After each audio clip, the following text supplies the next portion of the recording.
Descubra o portal da Câmara Municipal de Macaé. Nele você encontra informações atualizadas, agendas e serviços ao cidadão. O site oficial é uma ferramenta essencial para quem deseja acompanhar de perto as atividades legislativas e estar por dentro de tudo o que acontece na nossa cidade. Acesse agora e conheça tudo o que nossa cidade tem a oferecer. O portal da Câmara Municipal de Macaé é um espaço dedicado à transparência e à prestação de serviços, facilitando o acesso a informações e promovendo a participação cidadã. Não deixe de visitar e explorar todas as funcionalidades disponíveis.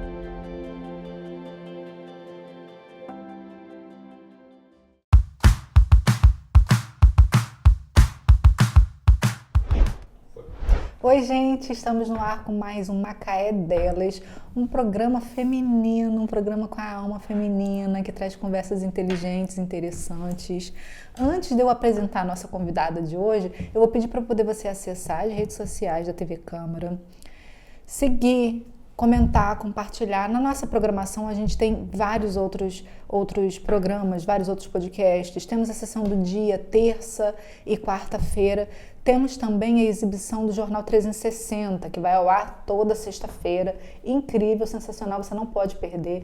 Lá a gente dá uma diversificada com notícias de Macaé, notícias da região. Temos também a agenda cultural, se você não quer perder o final de semana aí, quer sempre estar antenado o que vai acontecer lá, você vai conseguir também ficar antenado. Mas agora a gente vai vir para o nosso bate-papo, então peço já que você não deixe de compartilhar esse programa que vai estar incrível. A gente vai falar de um tema muito importante, que é, além da gente apresentar uma mulher incrível, a gente vai falar sobre saúde mental. E para esse papo tão legal, tão interessante e importante, eu vou falar hoje com a Lohane Moraes. Moraes ou Moreira? Moreira. Tudo bem, Lohane? Tudo bem. Prazer ter você aqui. Seja bem-vinda ao programa. Quero que você conte um pouquinho sobre você. Você não é de Macaé, né, Lohane? Não, eu sou de Itaboraí, nascida em Itaboraí. Eu vim para Macaé em 2004, né, que meu pai se apaixonou aqui pela segunda vez. Aí a gente veio para cá em 2004. Aí, desde então, construí minha vida aqui. Eu vim morar aqui, eu tinha 12 para 13 anos, se eu não me engano. E vim pra cá por uma questão melhor questão de emprego do meu pai. Uhum. E também pela questão de estudo, que aqui tinha mais oportunidade para estudar, porque lá em Itaboraí, né, para quem não conhece, pra gente fazer alguma educação um pouco melhor, a gente tem que ir pro Rio ou pra Niterói, e aí meu pai sempre teve muito medo do Rio. Uhum. Aí me trouxe pra Macaé. Aí eu fiquei aqui desde então. Saí só junto com a pandemia, que a pandemia eu fiquei fora. Fiquei de 2020 ao início de 2022 fora de Macaé. Nesse período que você estava fora de Macaé, você estava onde? Estava no Rio de Janeiro, estava me especializando em psiquiatria e saúde mental. E aí eu estava atuando lá. Você é enfermeira, né? Sou enfermeira. Eu sou enfermeira pela UFRJ Macaé. Uhum. Fiz a faculdade aqui. Gosto muito da cidade, né? Então eu fui me especializar fora, mas quis voltar porque minha formação foi proporcionada pela cidade, e aí eu achava coisas que a gente brinca, né, de românticos do SUS, de poder devolver aquilo que você aprendeu no lugar que você aprendeu. Por que enfermagem? Eu cheguei a perguntar para você, você trabalha com saúde mental, por que enfermagem ao invés de psicologia, psiquiatria, essas áreas mais? Enfermagem porque é o profissional que sempre está perto do paciente. Eu desde criança sempre decidi que seria da saúde, já quis ser do direito, né? Então sempre flertei com essa área também. Só que quando eu fiz 17 anos, eu tinha a opção de decidir, né, entre medicina, enfermagem e psicologia. Só que eu gosto do contato direto assim, com o paciente, de uma questão mais contínua. E as outras categorias profissionais, por mais contato que elas tenham com o paciente, eles muitas vezes são contatos pontuais. Então, tinha muito essa coisa da assistência direta ali, né, do beira-leito e tudo mais. E aí, por isso que eu optei pela enfermagem. Decidi fazer enfermagem com 17 anos. Aí, Você chegou a trabalhar como enfermeira? Como enfermeira mesmo, hospital, posto? Sim, assim? trabalhei na enfermaria de psiquiatria do Pedro Ernesto e trabalhei em CAPS 3. Pedro Ernesto onde? Em Vila Isabel, no Rio. Era plantonista lá. Então lá você aguçou mais ainda a Sim. questão da psiquiatria, né? Sim. Porque a minha residência foi da UERJ, né? Aham. O Pedro Ernesto é vinculado à UERJ, um hospital universitário. E aí eu fiz a minha residência ficando 1 ano na enfermaria de lá. Quando eu estava para terminar a residência, eu terminei a residência dia 28 de fevereiro. No dia 14 de fevereiro, o Pedro Ernesto falou que iria me contratar como enfermeira para psiquiatria. Aí eu fiquei 2 anos lá na enfermaria da psiquiatria lá. Você desde pequeno você já sabia que você ia trabalhar com saúde? Desde pequena. Por quê? Porque eu acho muito interessante como o corpo funciona, como a cabeça funciona. Sempre gostei disso, assim. Você tem na família médico, enfermeiro? Não, eu fui a primeira da minha família a formar em faculdade pública. Então não tem outra pessoa da área da saúde. Depois de mim, minha prima formou em faculdade também. Foi a segunda, ela se formou em Direito. Aí só tem nós duas mesmo. Fala uma coisa pra mim sobre... Eu vou perguntar um pouquinho mais sobre você, da vida pessoal, que eu sei que você tem um filhinho. Uhum. Você, inclusive, falou que ele nasceu no dia da... Luta antimanicomial. Que foi agora em maio. Foi 18 de maio. E como que foi pra você essa experiência de ter seu filho nascendo? Então, na época nem tinha tanta ciência da data da luta antimanicomial, né? Aham. Eu já estava na faculdade, eu fui pra faculdade até o finalzinho da gravidez. E aí, quando eu fui para começar o pré-natal, o médico ficava falando que ele ia nascer dia 25. E eu já tinha enfiado na cabeça que era dia 18. Eu tenho medo de cirurgia, apesar de ser enfermeira, da Cinete fazer uma cirurgia em mim, então eu queria ter parto normal. E aí ele falou assim, se for parto normal vai ser a partir do dia 25. Eu falei, não, vai ser dia 18 de maio, só que depois a gente esquece, né? Na gravidez a cabeça fica meio voada. E aí ele nasceu dia 18 de maio. Quando eu fui chegando nas disciplinas, né, da saúde mental na faculdade, o pessoal ficou me zoando por conta disso, falando que eu gostava tanto que eu tive meu filho no dia, mas foi normal, não foi planejado, não. Tipo, Propósito, assim, né? Não foi de propósito no sentido de que eu marquei nessa data, não. Ele nasceu dia 18 de maio. Quantos anos ele tem? Amigo? Tem 10 anos. Estuda, né? Estuda no Lions agora. Ele fala que ele gosta muito da City, né? Ele sempre dá. Aí, com 4 anos de idade, ele ganhou isso de presente de aniversário. O pessoal da City fez uma visita guiada pra ele, deu um ônibus miniatura pra ele conhecer a empresa. E aí simulou, ele dirigindo um ônibus, ele ficou enlouquecido. Ele gostava, assim, agora ele gosta um pouco menos, mas ele gostava muito de ônibus. Já teve 2 aniversários que o tema foi City 1001. Não vai pra área da saúde. Não, ele fala que quer ser agora, ele quer ser motorista de ambulância. Então tá. Você leva o paciente e ele dirige. Ele vai conduzindo. Pra eu ir na ambulância com ele vai dirigindo a ambulância. Voltando aqui para o nosso assunto de psicologia, psiquiatria. Qual que é a diferença de psicologia para psiquiatria? Eu sei que você é enfermeira, especialista em psiquiatria, mas qual a diferença de um e outro? A psiquiatria, ela é uma especialidade médica, né? Então, ela vai fazer o diagnóstico, ela vai fazer a parte medicamentosa. A psiquiatria. A psiquiatria. A psicologia, ela vai fazer o acompanhamento da pessoa. Então, vai ajudar, né? Ajuda a pessoa a construir estratégias para lidar com as suas respostas emocionais, com o seu sofrimento, né? Porque, às vezes, a gente deposita muita fé no medicamento. Muita fé no medicamento, a gente bota muita fé no diagnóstico, aquela coisa toda ali, associa tudo ao diagnóstico. Mas não é...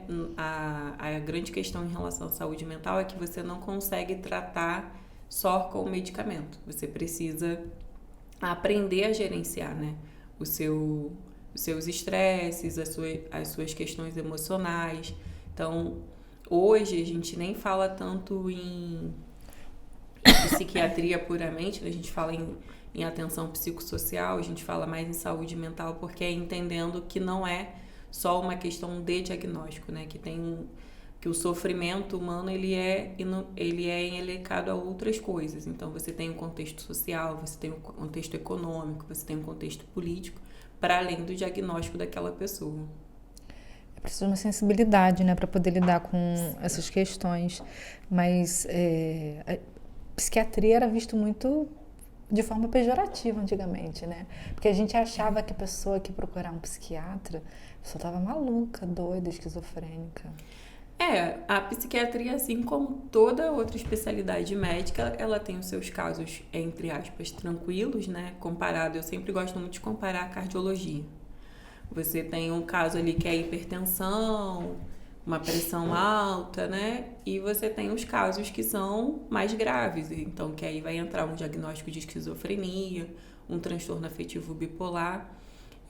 Dentro da saúde mental, geralmente você fala em 2 tipos de transtornos, né? Que são os mentais comuns, que é a depressão, a ansiedade, que geralmente pode atingir qualquer pessoa, né? Todos nós, em algum momento, podemos experimentar sintomas depressivos ou sintomas ansiosos de uma maneira mais exacerbada. E os mentais graves e persistentes, que aí entra a esquizofrenia, transtorno afetivo bipolar, as depressões maiores, né, que são depressões mais graves, mais resistentes a tratamento. Então, a gente tem esses 2 grupos.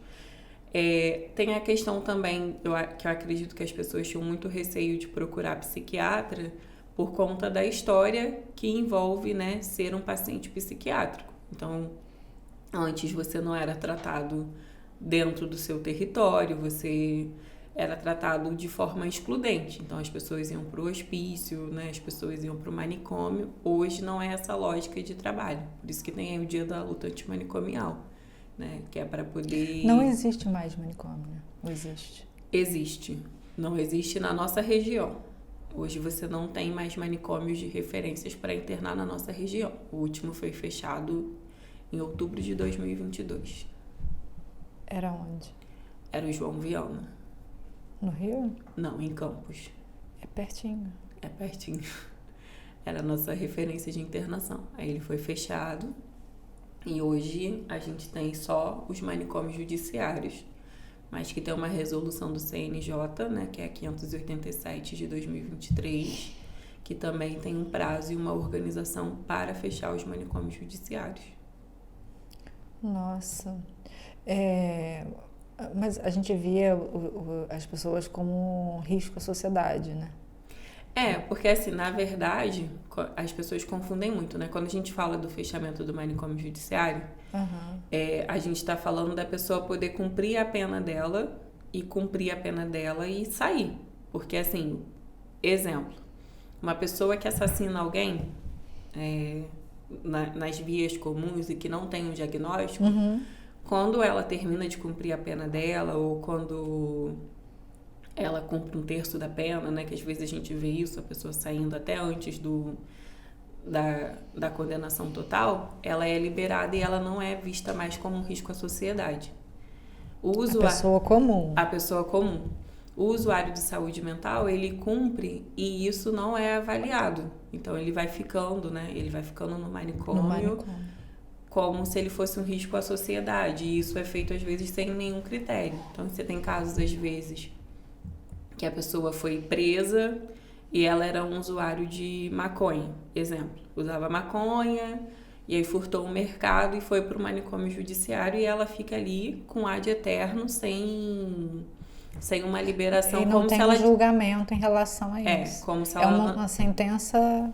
infinita, assim, né? E aí é como se ela tivesse cometido um crime tão grave quanto um assassinato, assim, né? Então tem essa avaliação.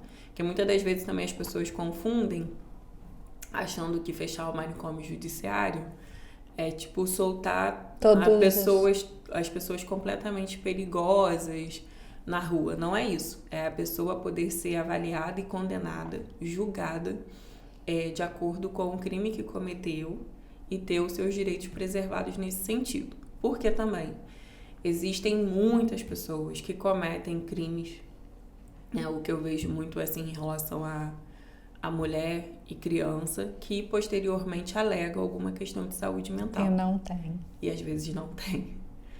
É um álibi para poder aliviar um pouco se torna a um pena. álibi. Então, assim, associam muito a imagem da loucura à violência. E na maioria das vezes não é isso, né?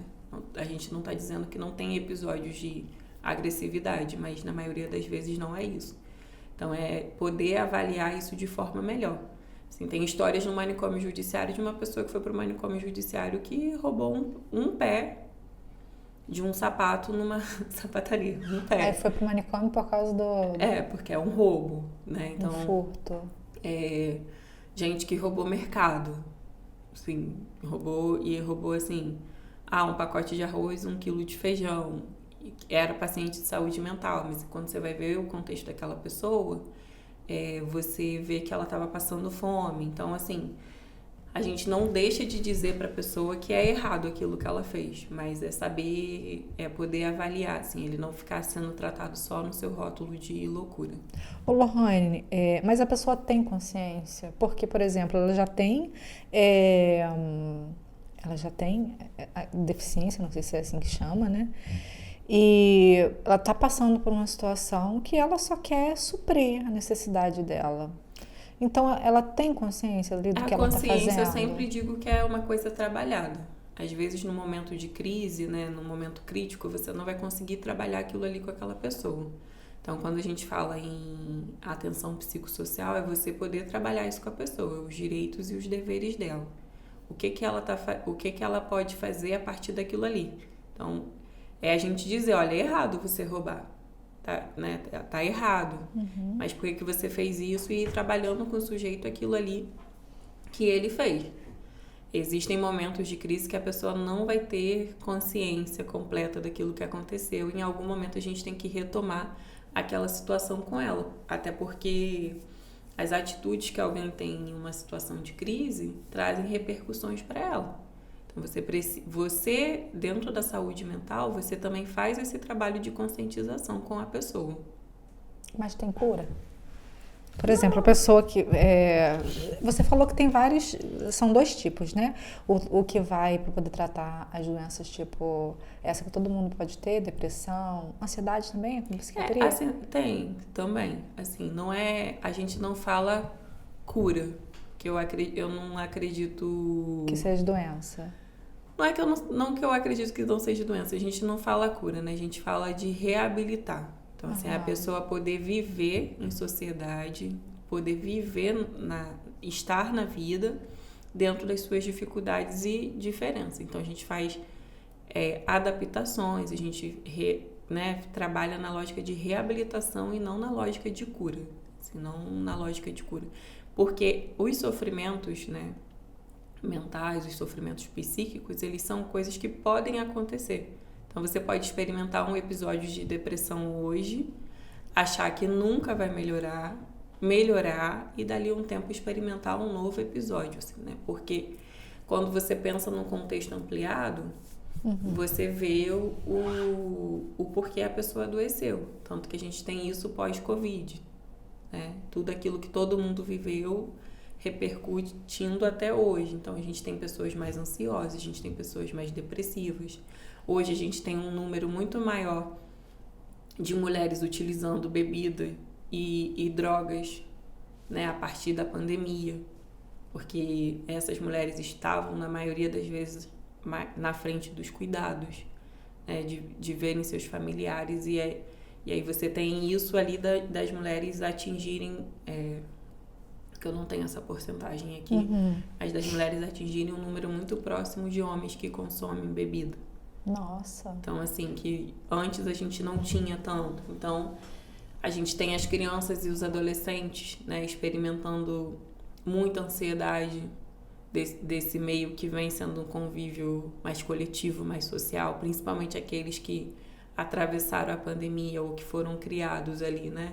Porque a gente pensasse, uma criança que nasceu em 2019, ela ficou aí pelo menos até os 3 anos dela, 3 anos e meio, em isolamento social, né? Porque em 2019 ela era um bebê, de colo, cresce ali dentro da pandemia, não tem o... Mas acho que a gente não chegou a ter episódio de 2019, foi 2020 que começou aqui no Brasil, tô falando não foi? assim, pelo tempo que a criança vai ficando, assim, né? E aí a gente tem que avaliar quando essa criança vai pro coletivo, por que ela tá tão ansiosa, por que dá tanta fobia, né? A gente tem um aumento do uso de telas por crianças e adolescentes. Muito. E isso daí causa muita ansiedade. Eu tava até falando isso com uma amiga minha, que eu tava muito ansiosa semana passada e eu, tipo, deixei o celular de lado. Aí eu falei pra ela, nossa, tu trouxe uma coisa tão boba, mas trouxe um impacto tão grande pra mim de diminuir minha ansiedade. Então, assim...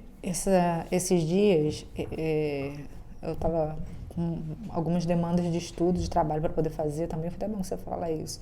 E a gente com o celular na mão, eu tava vendo até, quando eu fiz o meu TCC, eu fiz e eu peguei como referência, porque eu fiz sobre redes sociais, né? Meu TCC foi na pandemia. Eu usei como referência, uma das coisas que eu usei como referência foi o filme Dilema das Redes.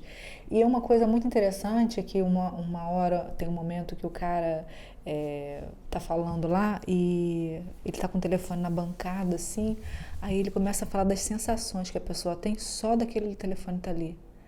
Sabe? Só de você sentir que a tela tá ali e você... É como se a mão quisesse alcançar para poder pegar aquilo, né? E os dispositivos que eles embutem nas mensagens, nas notificações para fazer com que você vá acessar a rede social. E nisso que você acessa uma vez, você não sai dali.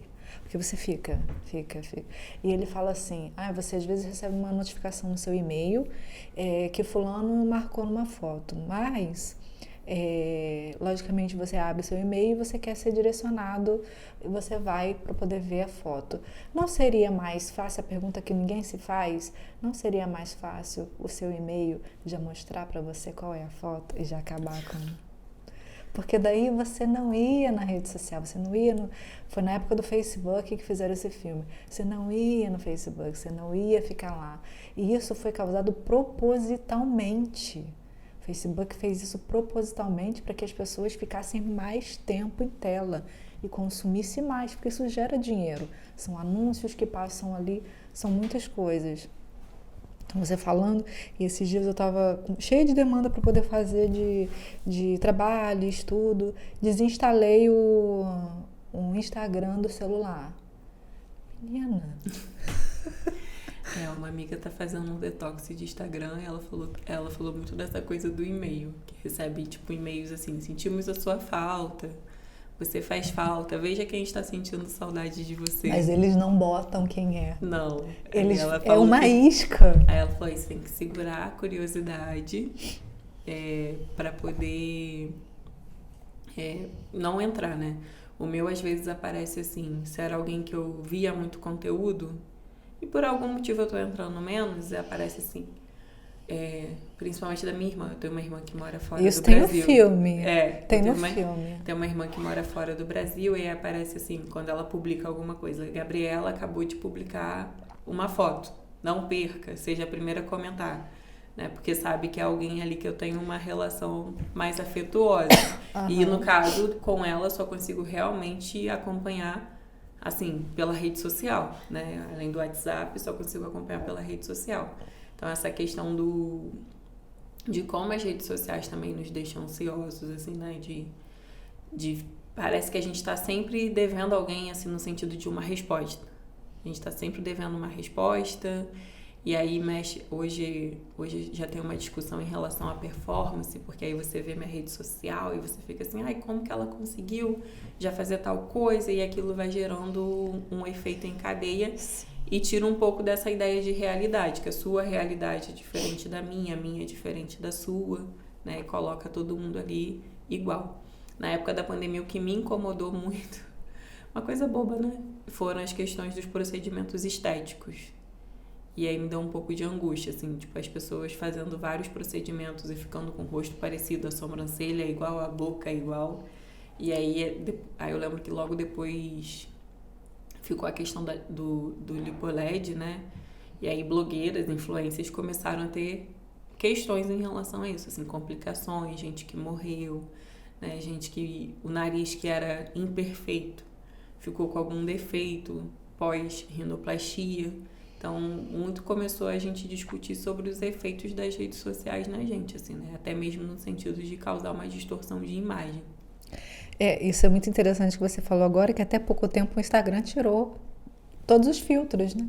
Agora ele está retomando, voltou com os filtros, mas até pouco tempo tinha tirado todos os filtros, porque percebeu-se que meninas novas de 13, 14 anos estavam querendo fazer cirurgia plástica no rosto para poder ficar parecida com a imagem que elas tinham quando elas colocavam filtro.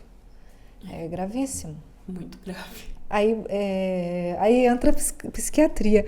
Quando que eu consigo identificar esse tipo de padrão de comportamento em alguém e que eu posso pensar assim, nossa, está na hora de tratar isso, de ver isso? A primeira coisa e mais importante é o comprometimento das atividades de vida diária. Exemplo, né? Quando a tela, que às vezes a gente fica falando do vício em tela e as pessoas não entendem muito bem. Quando a tela é um problema, quando ela compromete a sua atividade de vida diária. Você não consegue fazer ou concluir uma atividade porque você está ali sempre tomado pelo celular. Às vezes, né, o pessoal tem feito muito isso. Nossa. Reuniões sociais onde as pessoas precisam guardar o celular, porque às vezes a pessoa está ali, está mexendo no telefone e não consegue interagir. Então, na saúde mental, o que modifica muito a sua relação social com outras pessoas. Então, isso é um sinal de alerta. Chorar muito, com muita facilidade, né? Às vezes tem pessoas que qualquer situação, qualquer coisa assim, né? A gente sabe que esse é uma coisa muito subjetiva, mas o choro com muita frequência, que tá fora ali da sua normalidade, né? Eu sou chorona. Então, eu assim, também. Eu sou sensível, não sou chorona. Sou chorona. Me emociono muito fácil e tal. Não estou falando desse tipo de choro, mas aquele que vem carregado de algum sofrimento. Por tudo. Por tudo. Um nível de irritabilidade muito alto, né? Acessos de raiva, mudanças de comportamento. Exemplo, uma pessoa que era muito extrovertida começa com um comportamento muito introvertido. E isso também vale para o contrário, né? A pessoa que era menos, aí ela fica muito... Né? Eu sempre falo que é o afeto que não está muito compatível com a realidade, né? Que existem coisas ali que a gente espera. Você vai no enterro, você espera que as pessoas chorem e não riem. Se comovam. Então, assim, um afeto que às vezes não está compatível com a situação. Ideias de acabar com a própria vida, quando isso começa a se tornar constante, né? Sempre tenho o costume de dizer que todo mundo... E quando é um adolescente, uma criança, porque isso daí pode surgir, como que o pai... Eu sei que você estava aí no meio do seu processo cognitivo. Como que o pai identifica que isso não é a manha, não é pirraça, não é para chamar atenção? Porque a gente vê muito disso. Na verdade, por mais que as pessoas... O chamar a atenção é uma ilusão que a gente tem. Porque, assim, por mais que às vezes uma tentativa de suicídio, uma questão de se machucar, de se automutilar, pareça ser uma tentativa de chamar a atenção, ela traz algum sofrimento. Então, é sempre importante buscar ajuda. Sempre é importante. Criança, geralmente, ela vai apresentar perda de prazer por atividades como brincar, né? Tanto adolescente, coisas que gostava de fazer, que antes não... que agora não faz mais. Tipo, jogar bola. Alterações no padrão de sono, né? Isso tanto para o adulto quanto para a criança e adolescente. Uma criança que dorme demais ou uma criança que não dorme nada. Então, isso é um sinal de alerta. Diminuição ou aumento exacerbado do apetite. Então, como a pessoa se relaciona com a comida também é um sinal de alerta. Então, eu sempre dou o conselho de não desvalorizar a queixa. Sempre procura ajuda. Pai e mãe... que eu falo porque o meu filho também é criança, né, 10 anos, tem que ficar muito atento aos aplicativos do celular, né, esses jogos Roblox. Tem alguma coisa ali no Roblox? Tem os chats onde as pessoas podem assediar as crianças, colocar conteúdo pornográfico, né, a gente fica muito com a ideia da pedofilia, da violência sexual, dela muito física. Mas aí com a modalidade da internet, existe já esse abuso sexual acontecendo, né? Esse assédio sexual acontecendo por meio dessas redes, né? Tanto as redes sociais quanto os jogos. Os jogos que tem chat, né? Que tem coisa interativa. Tem um que meu filho sempre fala, porque eu nunca sei falar o nome, Discord. Então, Discord, ele é um aplicativo, eu acho que ele ficou muito até conhecido agora com esse negócio de corte, que o Marcel começou a botar passo a passo para as pessoas entrarem ali, fazer conta e ganhar dinheiro, né? Aprender a fazer o corte, jogar na rede, é o Discord. Mas tem jogo ali também? Não é jogo, mas é um chat que você não consegue rastrear muitas coisas. Tem uma delegada que tem falado muito sobre isso. E de como pedófilos têm utilizado esses aplicativos para fazer com que crianças façam conteúdo de pornografia infantil. Nossa. E mandem por esses sites. E isso gera sofrimento, né? Isso gera sofrimento na criança. A criança muda de comportamento, pode ficar mais agressiva, pode ficar mais hostil. Então, em relação à criança, eu acho que hoje, quando a gente vai criar os nossos filhos, a gente tem, além dos amiguinhos que andam, agora a gente tem a internet, né? E a internet fica aí como esse terceiro ator, às vezes orientando de forma errada. Eu acho que para o pai e para a mãe é sempre conversar e nunca desvalorizar a queixa, assim, né? Buscar ajuda profissional para poder tentar minimizar aquele sofrimento ali daquela criança, daquele adolescente.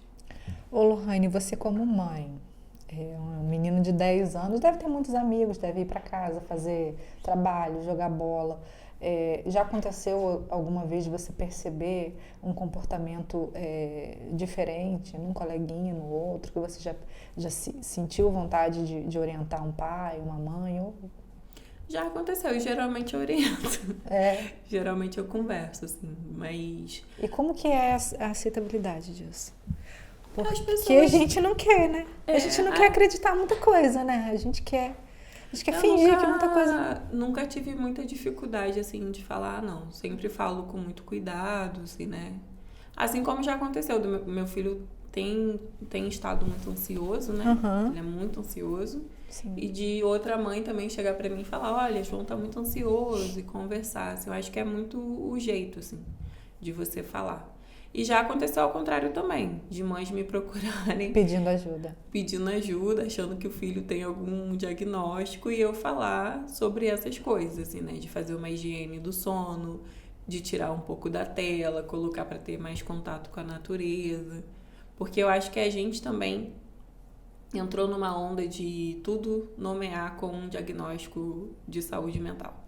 Cara, esses tempos atrás eu tive um convidado que a gente falou justamente sobre isso. Duas convidadas que elas são psicólogas, e a gente falou justamente sobre isso. A pessoa está com mania de se autodiagnosticar. Eu vou lá na prateleira e vou pegar. Agora eu tô com ansiedade, agora eu tô com depressão, né? Então, ficou na moda. Assim, o diagnóstico, às vezes ele traz esse conforto de você compreender a sua existência, né? Então eu falo assim como a gente vê os signos, assim como... Horóscopo. Assim como a gente às vezes se inspira num personagem bíblico, assim como as pessoas fazem identificações com a religião, porque é muito nesse sentido de explicar a sua existência no mundo, explicar o seu modo de ser, né? E aí isso às vezes é feito através dos diagnósticos de saúde mental. Lohane, agora me fala assim, quando, por exemplo, um comportamento, alguma ação, ela não tem nada a ver, mas muita gente, não sei se já chegou para você assim, a pessoa já nessa de auto se medicar, auto se diagnosticar, dá nome. Isso acontece muito com os meus pacientes mesmo, assim, no sentido de, por exemplo, já aconteceu de eu ter paciente no Rio, acho que no Rio eu peguei mais situações assim, O paciente foi diagnosticado num surto psicótico. De fato, ele teve um surto psicótico. E aí esse surto psicótico não passava. Mas foi por conta de um episódio de ficar muito tempo sem comer. E aí ele pensou que os pombos no telhado fossem tipo frango assado, alguma coisa assim. Tipo Tadinho. naquele chovendo hambúrguer, tá chovendo hambúrguer, que a comida fica viva. Que ele descreve isso, assim, né? E as pessoas acharem que aquilo era só a ver com o diagnóstico de saúde mental. Então, muitas das vezes,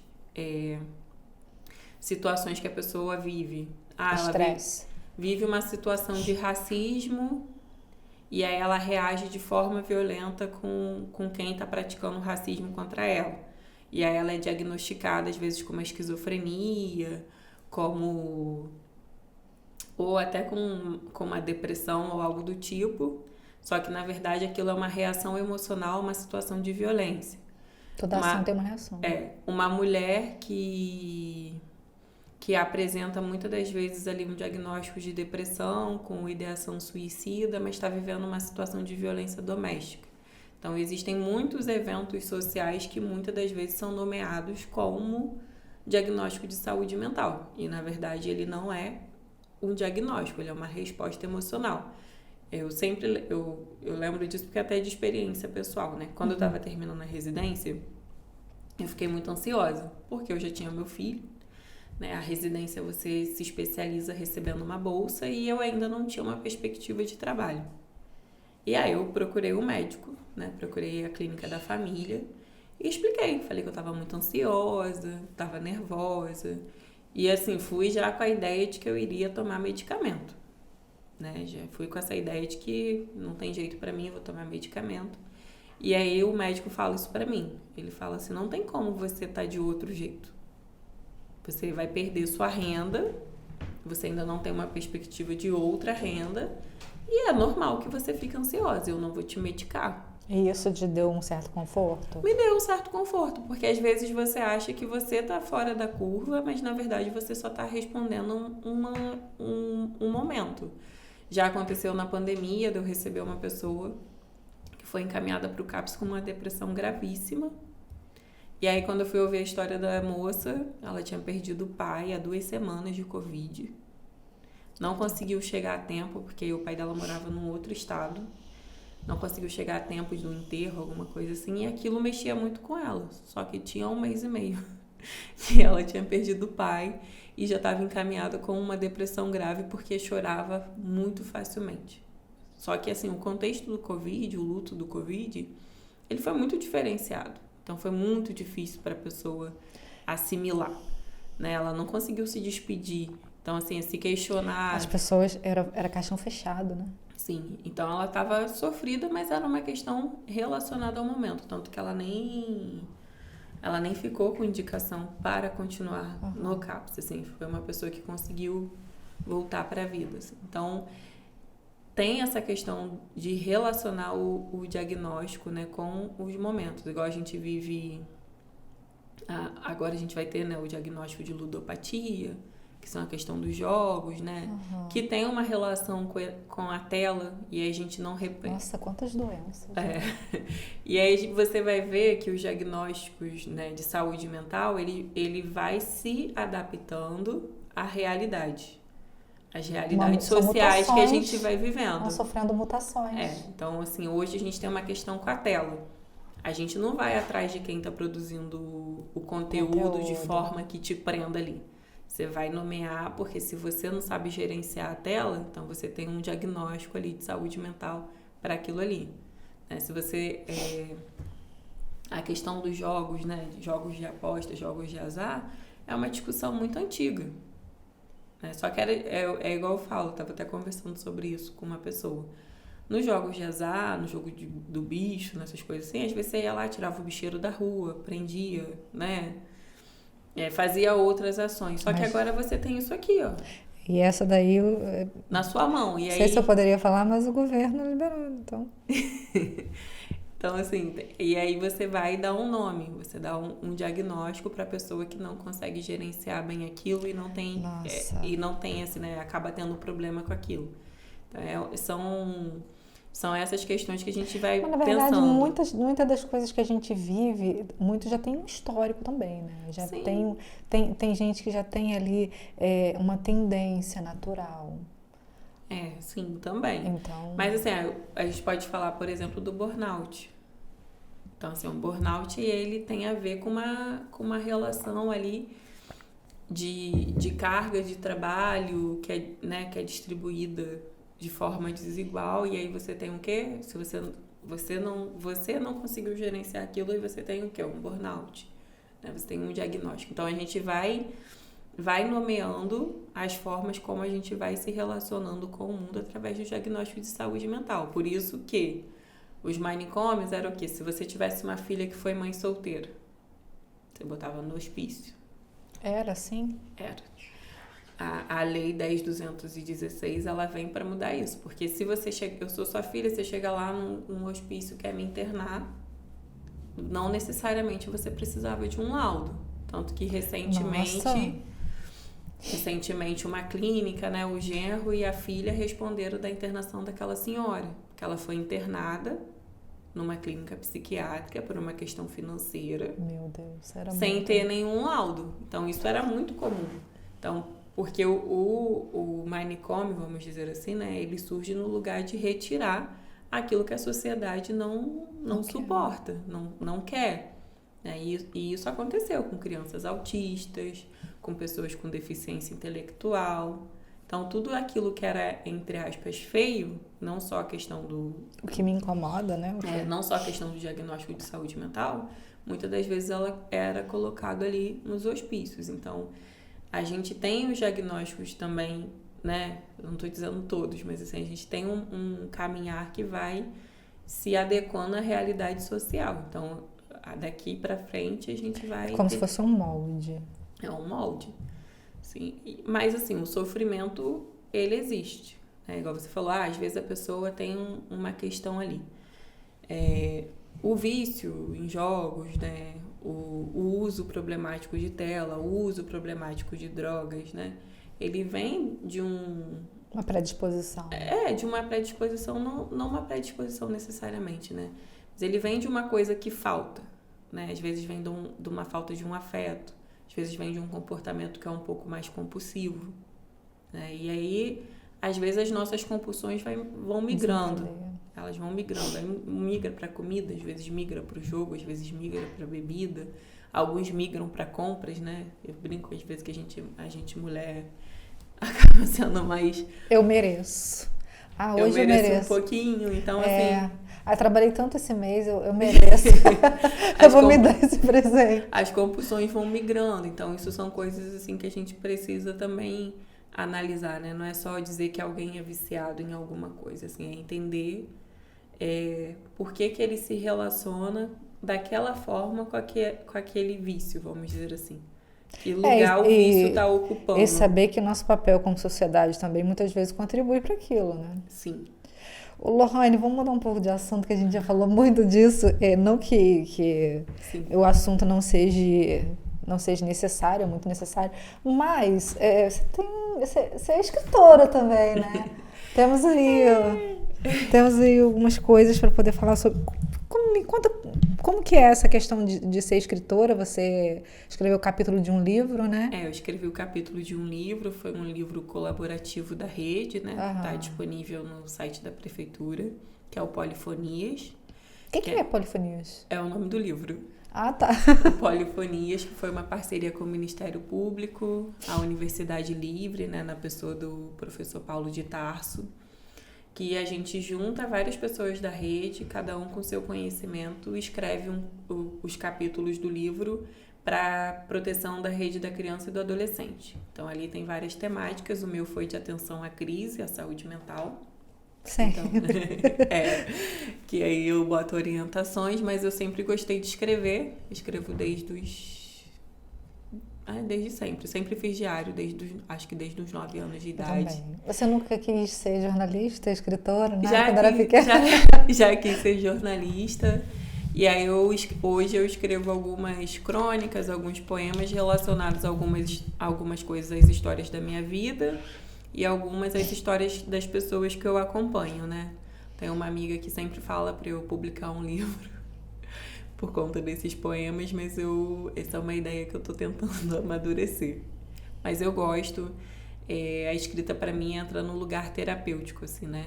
Fora do acompanhamento psicológico, me ajuda a escrever e assimilar as coisas que eu sinto, as coisas que eu vejo acontecer.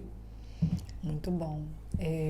A gente está quase terminando o nosso tempo já, passa bem rapidinho, mas assim, eu quero que você traga uma palavra de orientação.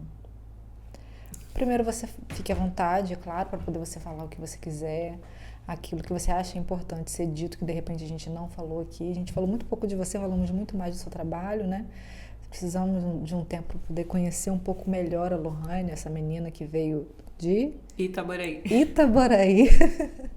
Se formou em Macaé, voltou, foi para o Rio para poder estudar, voltou para Macaé, está aqui atendendo a população, com muito louvor. Inclusive, você recebeu uma homenagem, não foi? Eu recebi em 2023, eu acho. Março de 2023. Por esse trabalho também, sim, né? Eu recebi, foi em março de 2023. Muito bem, parabéns. Obrigada. Obrigada pela sua contribuição aqui comigo. Eu vou deixar o tempo agora um pouco livre para você falar o que você quiser, para você dar um recado, enfim, você fica à vontade. Eu sempre brinco, né, que Macaé foi minha Canaã, que foi minha terra abençoada, porque me proporcionou estudar, né, então uma parte da Lohane que eu sou, eu devo a essa cidade. E eu queria retomar a questão assim, né, cuidar da saúde mental não é um problema, não é um motivo de vergonha. Todos nós precisamos de apoio, de suporte. Então, que as pessoas falem cada vez mais sobre a temática, né? E peçam cada vez mais ajuda, assim, né? E às vezes a ajuda é só para ser acolhido, ser ouvido. Acho que é isso. E agradecer pelo convite, que a gente possa ter outras oportunidades. Quem quiser conhecer um pouquinho mais da Lohane, né, pode me procurar aí nas redes sociais, Enfermeira Lohane, no Instagram, que lá eu posto um pouco do meu dia a dia, assim. E mais um pouco mais sobre o trabalho, mas sobre outras coisas. Quem precisar de atendimento, que quiser te procurar, como que faz? Pode me procurar pelo e-mail da Saúde Mental, pelo WhatsApp da gerência. Todas essas informações tem no site da prefeitura. Né? Sou eu mesmo que respondo lá o WhatsApp. Não é um robô, gente. Não é um robô. Não é uma mensagem automática. E a gente está na Secretaria de Saúde também. A gente recebe, às vezes, as pessoas lá para algum tipo de orientação. Obrigada. Obrigada a vocês. Gente, a gente fica com Macaé Delas aqui. Eu vou pedir para vocês, mais uma vez, seguir as redes sociais da TV Câmara, curtir, comentar, compartilhar. A gente tem outros programas. Aqui a gente falou com uma mulher incrível. Daqui a pouco eu tenho o Pó de Povo, que eu gravo também. Então, são programas excelentes. Cada um com um nicho diferente. Temos a sessão do dia, terça e quarta-feira, importantíssimo. Você que precisa saber tudo que está acontecendo na cidade, tudo que acontece com as leis que precisam ser aprovadas, com os projetos, com aquele bairrozinho, a rua que está sem nome, é tudo na sessão do dia. Então, eu sugiro que você confira a sessão do dia, terça e quarta-feira. Sexta-feira tem o Jornal 360, sai a sexta-feira. Lá você tem notícia de Macaé, da região, temos notícias internacionais e temos agenda cultural. Então, não perca, tá? A grade da programação da TV Câmara tá incrível, tá bom? Não perde nada para nenhuma outra. Eu agradeço para você que ficou até aqui, que acompanhou até agora. Muito obrigada. Descubra o portal da Câmara Municipal de Macaé. Nele você encontra informações atualizadas, agendas e serviços ao cidadão. O site oficial é uma ferramenta essencial para quem deseja acompanhar de perto as atividades legislativas e estar por dentro de tudo o que acontece na nossa cidade. Acesse agora e conheça tudo o que nossa cidade tem a oferecer. O portal da Câmara Municipal de Macaé é um espaço dedicado à transparência e à prestação de serviços, facilitando o acesso a informações e promovendo a participação cidadã. Não deixe de visitar e explorar todas as funcionalidades disponíveis.